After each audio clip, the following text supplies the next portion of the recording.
So 5, 4, 3, 2, 1. Hello. Hi. Hi. Karen here from Media Careers, and I'm here with Phil Vettel, the dining critic for the Chicago Tribune. Hey, Phil.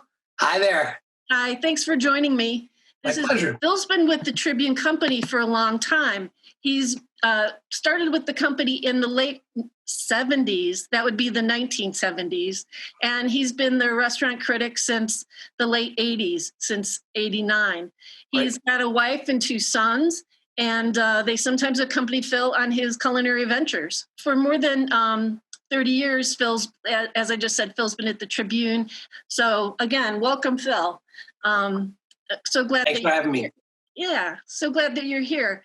How's the Corona coaster treating you? It's treating me all right. The people I covered hasn't been treating them very well at all. I'm pretty sequestered these days, so I'm as you know, kind of in the demographic where I really shouldn't be taking any more risks than I have to. So I'm not. Good. And indoor dining hasn't really been much of a subject to cover for the last 6 months. Yeah. So how have you, you still need to put out something. So how are you covering restaurants given the nature of the crazy business environment? Mm-hmm. Well, I've been doing stories on the restaurants advocating for more federal help. I've done stories on the payroll protection program and how it doesn't work for restaurants. And I've been chronicling different restaurants as they close, unfortunately, and as some of them pivot and adjust their business models in such a way that they can keep their heads above water. How is it that you would decide on what restaurants to write about? Well, the easy answer is restaurants that were compelling to me for one reason or another. The longer answer is that I tried for some balance. I tried to have a range of price ranges of restaurants I was reviewing, so I wasn't simply the reviewer of the rich and famous. And I strove for some ethnic balance in the types of restaurants and the types of cuisines I was going, and to the extent I could, geographic balance, getting out to the suburbs, getting out of River North and out of Fulton Market to the extent you can. And unfortunately, hot restaurant neighborhoods are hot restaurant neighborhoods for a reason. Right. That's where the interesting restaurants are. So you do find yourself in hitting the same streets a lot, but you try to keep it moving. Mm-hmm. And I try to balance between the new restaurants, which are the ones people want to hear about because they don't know anything about them, and then the don't forget about me 10-year-old or older restaurants that occasionally want to check back and see how they're doing.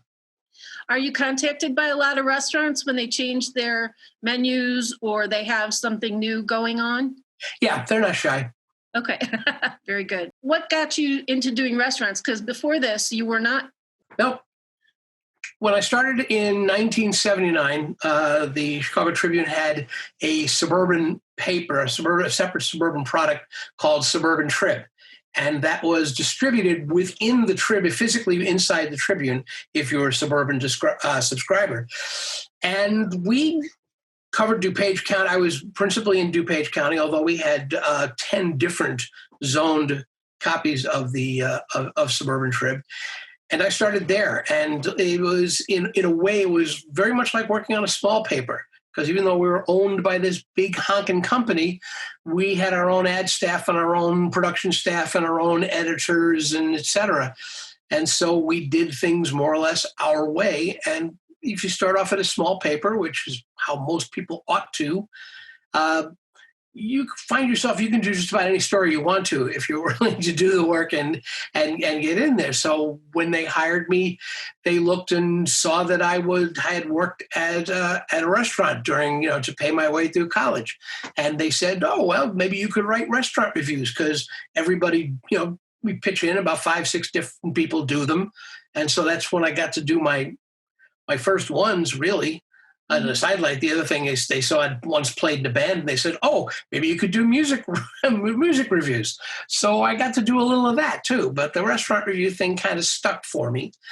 And then eventually I was brought downtown, and which was a nice promotion for me.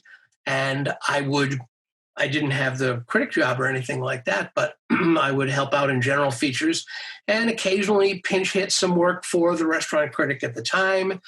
We used to have these dining guides twice a year where we'd have little capsule reviews of all these things. And the critic would look and say, this listing, we have hardly any German restaurants. So they'd give me $400 and say, go get 10 get capsules of German restaurants. And so for 2 weeks, I would eat nothing but German food and write all these things up. So in the fullness of time, when they decided to shuffle people around and the current restaurant critic wanted to do something else, I was called in and they handed me the job. What when you say, $400 on 8 German food for 2 weeks, that's not always your process. Like I'd read that you sometimes bring your family along to sample things at restaurants. And so how does that work? I once upon a time when I was at Pioneer Press and Virginia Gerst was reviewing restaurants, I would go along with her and call her Aunt Ginny, and she'd feed us. And the only deal was she got to try our food. So I was wondering if it was a little bit like that. It's exactly like that. Is it? Okay. Yeah, it's exactly like that. I would bring friends and occasionally family. I should point out that little line in my bio is really old. that my son, my younger son is now 32 as of yesterday, and the older boy is 33 and has a child. And lives in Houston. So he doesn't really come with me on my reviews anymore.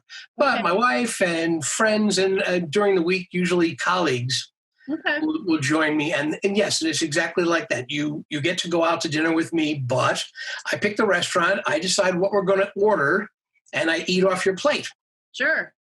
And that's going to be it's going to be real interesting to see how I arrange that post-COVID when I start going off, because here's a phrase you're not going to hear for 5 years. Want a bite of my sandwich? Yeah, exactly. No, you're never going to hear that again. Mm-hmm. I'll cut you off a little piece and I'll send it to you, but on the plate, and on this plate that I haven't touched, and then I'm just going to slide it over here, and then back off while you eat it and enjoy it. Well, when you get back into that zone again, if you're making a list, put me on the list of people to go with you, because I'm up for that and I like to explore. So all right. I'd love to do that with you. So did you get a job with the Tribune straight out of Eastern Illinois University? Yes. Ah, okay. I was very lucky in that regard. On two levels. One, there was someone on the on Suburban Trib staff who was an Eastern graduate, and as a loyal alum, she always alerted the head of the journalism department when there was an opening, and so they always knew. And the other fortunate bit is that my timing was such that I used the summer semester of '79 to finish up my degree. Ah, okay. So when the opening came, and it was sometime in August of '79, there weren't a whole lot of graduating seniors hanging around the journalism office. And so I was the one they sent up for the job.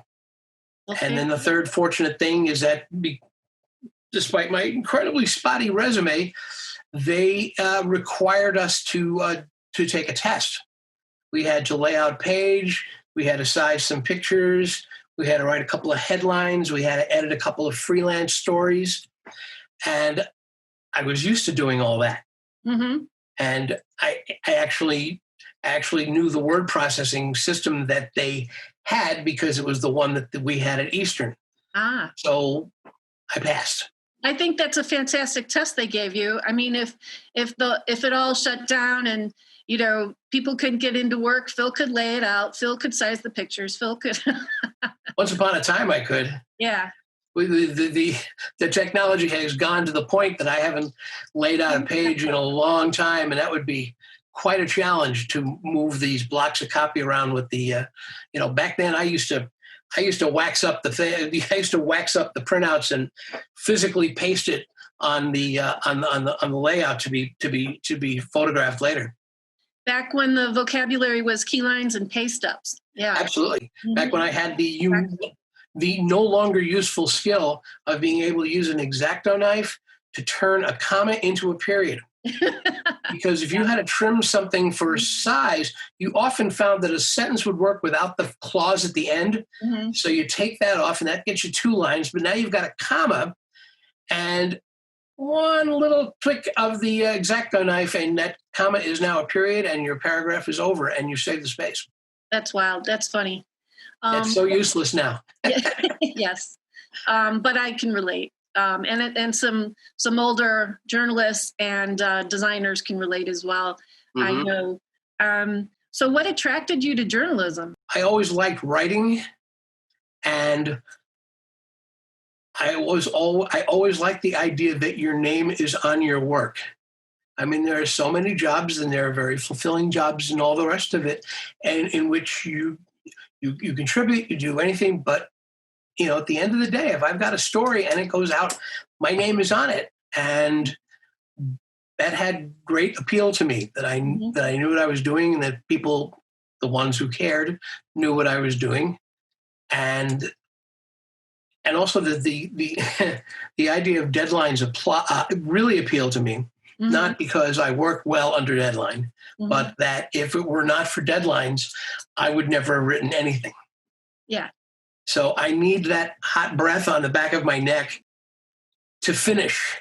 Mm-hmm. And sometimes you're like messing with it and you're looking at it, and then you realize, at 5 o'clock, I have to hit send no matter what. Mm-hmm. And then you can live with it. You can live with the imperfection, or you can resolve to do better. But at some point, there's an end to it. Mm-hmm. I can't imagine writing a book. Yeah. Yeah, I would be at it for years. Yeah. Be like, you didn't have the hot breath breathing down. Yeah, it would be the Sagrada Familia of books. Just this massive project that took centuries and was never ever finished. You'd be one of many. There's a lot of would-be novelists and book writers, authors who haven't finished their work. Based on you being a journalist for such a long time. For so many years, what is it that you feel you owe your readers? You talked about putting your byline on it, and that's a stamp of I wrote this and I stand by it. But aside from that, what do you think you owe your readers? The truth. Yeah. They have to, especially when you're being evaluative.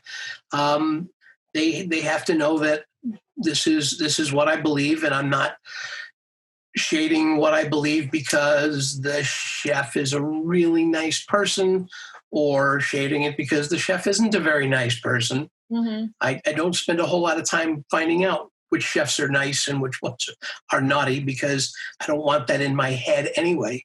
Right. And just consistency. Mm-hmm.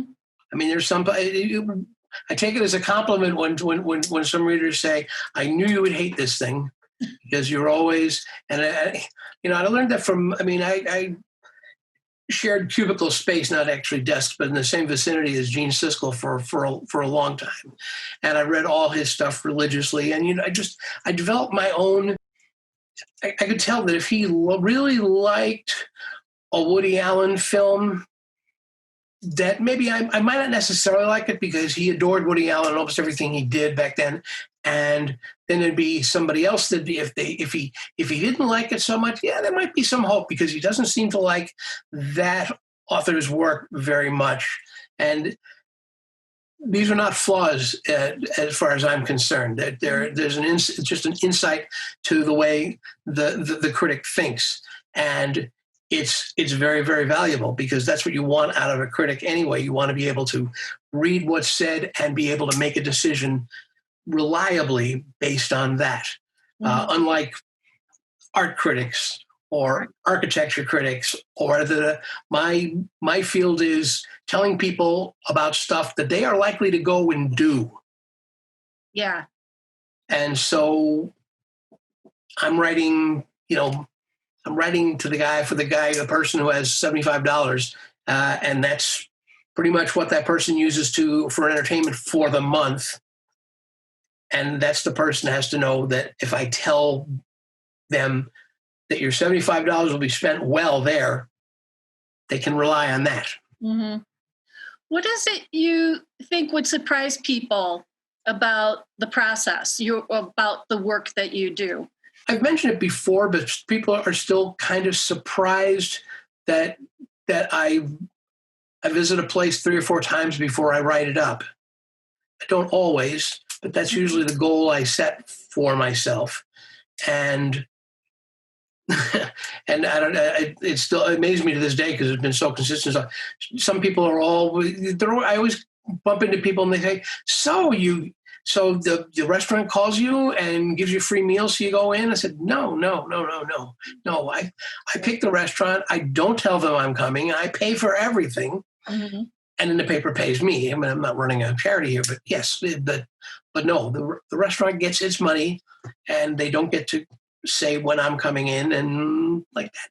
2 years ago, you outed yourself, so to speak. Yes. As the critic, by having yourself photographed and writing a piece about why you were doing it. And I think people would be surprised as to why you outed yourself. So can you talk about that? Sure. This was August of 18 when we did it officially, but this had been a conversation I've been having with my editors for several months prior. And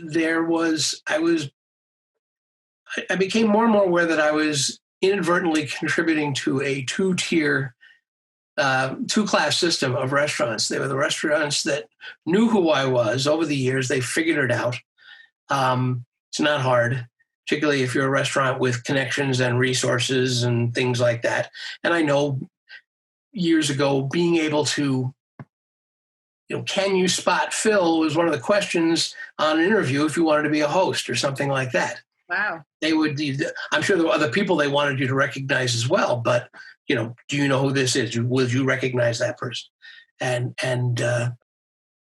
there were people, so there were restaurants that I couldn't walk into a Rich Melman restaurant even 4 years ago and have any hope of being anonymous, unless it was one of his far-flung suburban spots. But no, I would be made as soon as I hit the door. I remember going to a John Hogan restaurant, and I swear I was made as I was parking, giving the keys to the valet.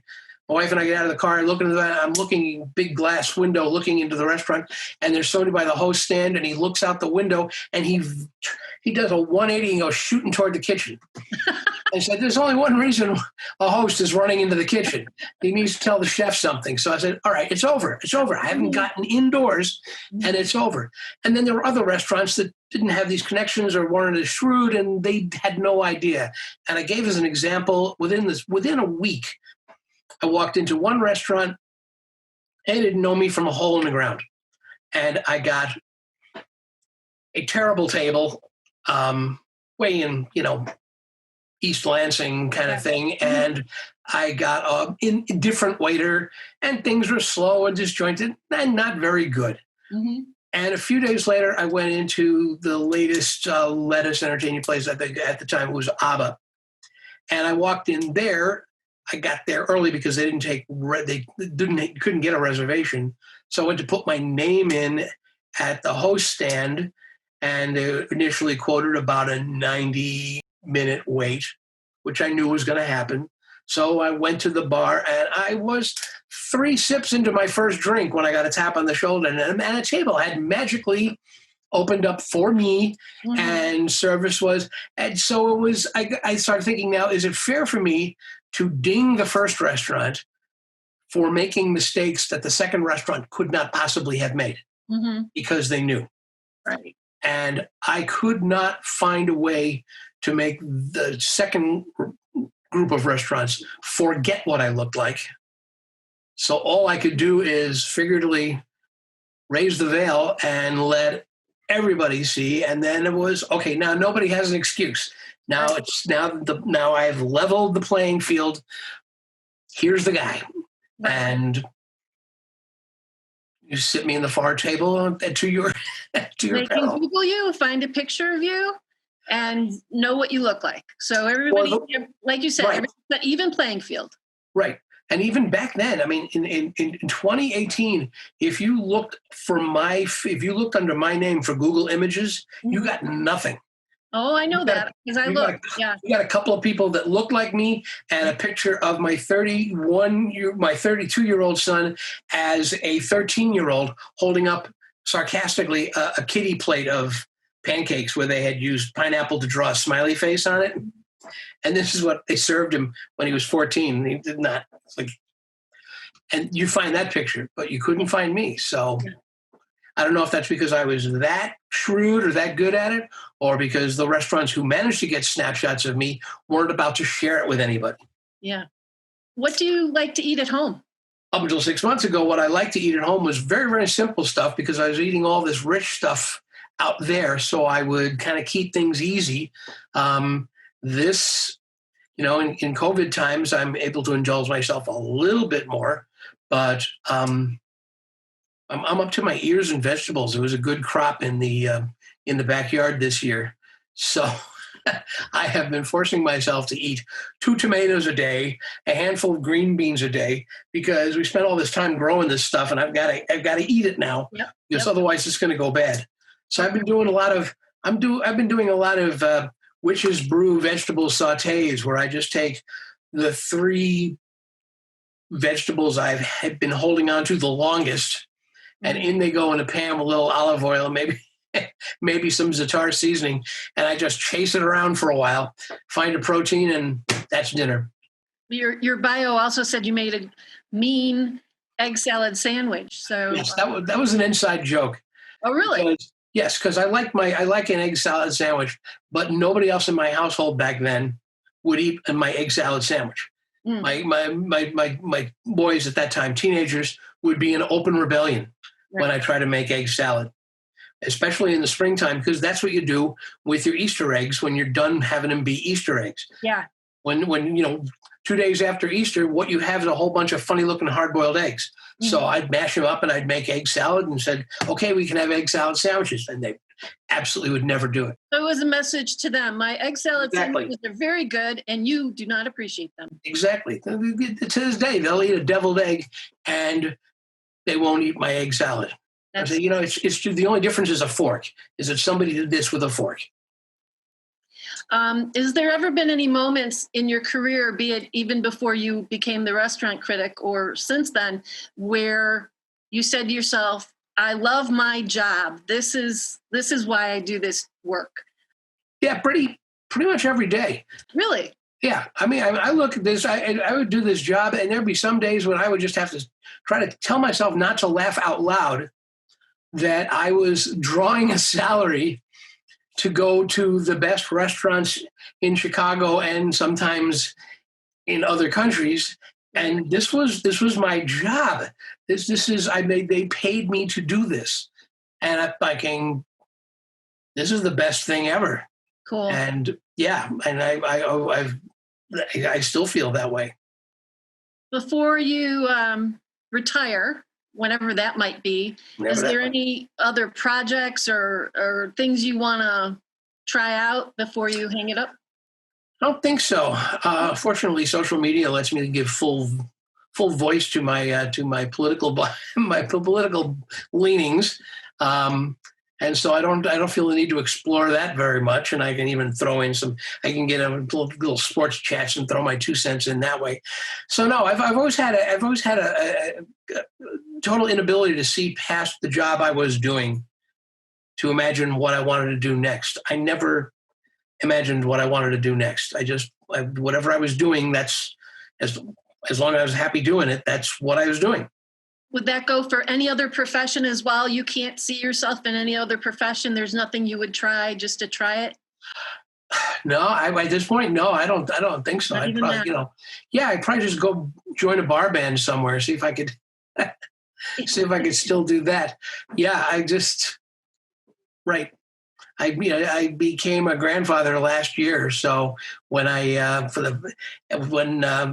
when I'm not doing this anymore, maybe I'll see how good a grandpa I can be. There you go. You mentioned boy band, so You're musical. Do you play an instrument or do you sing? Yeah. Said bar bands, by the way. I'm not. Bar bands. I heard boy bands. Okay, yeah, my choreography is not up to the challenge. No, I stopped going to. I took a year off from college to join a band because I wanted thought it'd be fun, get it out of my system. I could always sing, and that's why they wanted me in the band. And I could fake keyboards just well enough to hold my own, and so that's what we did.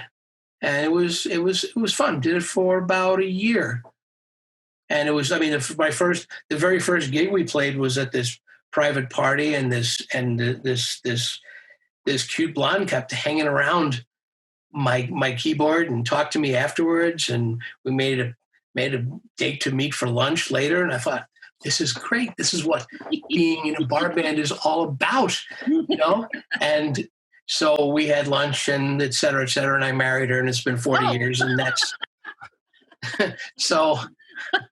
So that worked out. It worked out. It just had the one. I had the one groupie. I didn't. I still couldn't think beyond what I was doing right then and there. And so I have that little side, that little segue out of college and back into meeting my wife for 40 years now.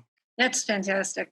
What advice would you have for those looking to get involved in the journalism industry these days? Well, first thing I think is don't wait for the perfect job to start creating.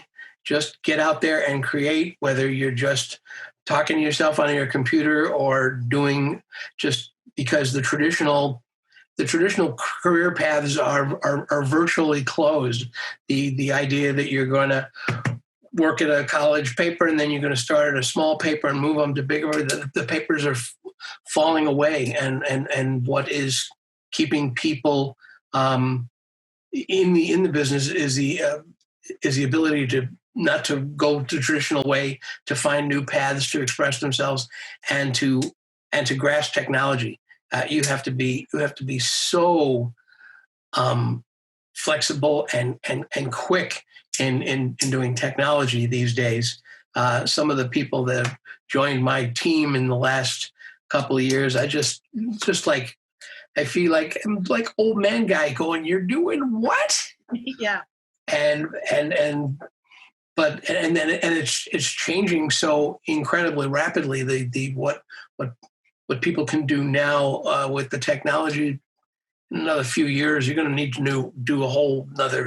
It's going to be done a different way, and we'll always need newsmen, and we'll always need storytellers, and we'll always need people that can show other people the world, maybe in ways they hadn't taken looks at them before.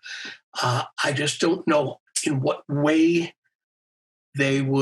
you'll be delivering them. So you have to be open to every possible way of doing it. Probably telepathy in another 20 years. I'll just project ideas into somebody else's cranium. Could happen. If you told me, if I told you 20 years ago what we'd be doing today, it'd be just as preposterous, wouldn't it?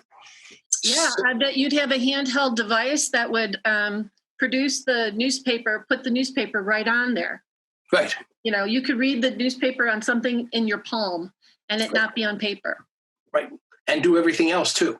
Because while you're doing that, you might take a phone call, or you might answer a different message, or you might order a pizza, or you might close on your condo sale. I mean, it's just right. And the last 6 months, as horrible as they've been, have made that more and more obvious. The things we can do sitting with a device, with a computer, and that's how we're going to be doing everything. Yep. Is there anything else you could think of that we should talk about that you would like the media consuming public to know more about you or journalism?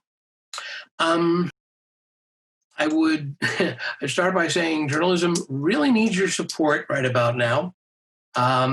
if you value quality journalism, you really should support it, because quality journalism is no longer the super moneymaker it once was. At some point, the people, the market, are going to have to decide what kind of journalism they want, and it's based on what kind of journalism they pay for. And the whole abstract version of a paper that shows up on your porch for pennies a day, and it's pretty much all subsidized by display ads and classified ads. That model is completely and utterly broken, and everything's broken out what you're willing to pay for. I was just, and because we in journalism, we don't control the technology in which we present our product, and that's a big thing. So you have and so you have people who don't want to pay for newspaper subscriptions or online subscriptions, but are paying $6 a month for a Jay-Z ringtone. Yeah. Right. The difference being they control that technology, and we don't. They can make it an either or thing. You get it or you don't get it. And we can, and we may have been shooting ourselves in the foot all these last years by making everything free, and the idea that the sheer numbers would pay for themselves. And that's really not working out very well. Right. And the other thing is keep listening. And particularly in the industry I cover, keep supporting your restaurants who are in dire need of a helping hand. And if you're nervous about dining indoors, and why wouldn't you be, then do some carry out or whatever you can do. Right. Any shout outs you want to make to your editors or to your wife or anybody else? Yeah, my boss. Sorry the story's late. I've been doing this. Thank you, Phil. My pleasure. Thank you. I appreciate you coming out. Well, this was fun. All right. We're out.